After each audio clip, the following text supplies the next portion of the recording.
السلام علیکم۔ بسم اللہ الرحمن الرحیم۔ اردو اسلامک موٹیویشنل ویڈیوز کے لیے ہمارا چینل سبسکرائب کریں، شکریہ۔ ایک دن حضرت عیسیٰ علیہ السلام کی شیطان سے ملاقات ہوتی ہے۔ شیطان 4 گدھوں پر سامان لد کر اپنے ساتھ لیے کہیں جا رہا تھا۔ حضرت عیسیٰ علیہ السلام نے پوچھا، ان 4 گدھوں پر کیا لدا ہوا ہے؟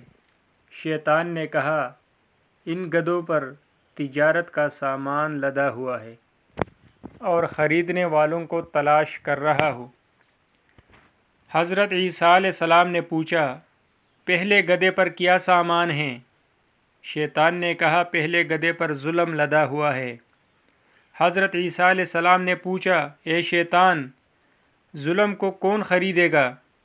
شیطان نے کہا، ظلم کے خریدار بادشاہ ہے، بادشاہ ہی ظلم کو خریدتے ہیں۔ حضرت عیسیٰ علیہ السلام نے دوسرے گدھے کے بارے میں پوچھا کہ اس پر کون سا سامان لدا ہوا ہے؟ شیطان نے کہا، اس دوسرے گدھے پر حسد لدا ہوا ہے۔ حضرت عیسیٰ ابن مریم علیہ السلام نے پوچھا، اے شیطان، اس حسد کو خریدنے والا کون ہے؟ شیطان نے کہا، حسد کو خریدنے والا علماء ہے، علماء حسد کو خریدتے ہیں۔ حضرت عیسیٰ علیہ السلام نے تیسرے گدھے کے بارے میں پوچھا کہ اس پر کیا لدا ہوا ہے؟ شیطان نے کہا، اس تیسرے گدھے پر خیانت لدی ہوئی ہے۔ حضرت عیسیٰ علیہ السلام نے پوچھا، خیانت کو کون خریدے گا؟ ابلیس شیطان نے کہا، خیانت کے خریدار تاجر ہے جو کاروبار میں ملاوٹ کرتے ہیں اور خیانت کو خود خریدتے ہیں۔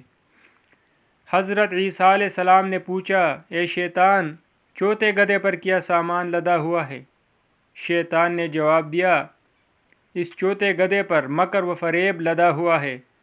حضرت عیسیٰ علیہ السلام نے پوچھا، اس مکر و فریب کا کون خریدار ہے؟ شیطان نے کہا، اس مکر و فریب کی خریدار عورتیں ہیں، عورتیں مکر و فریب کو خریدتی ہیں۔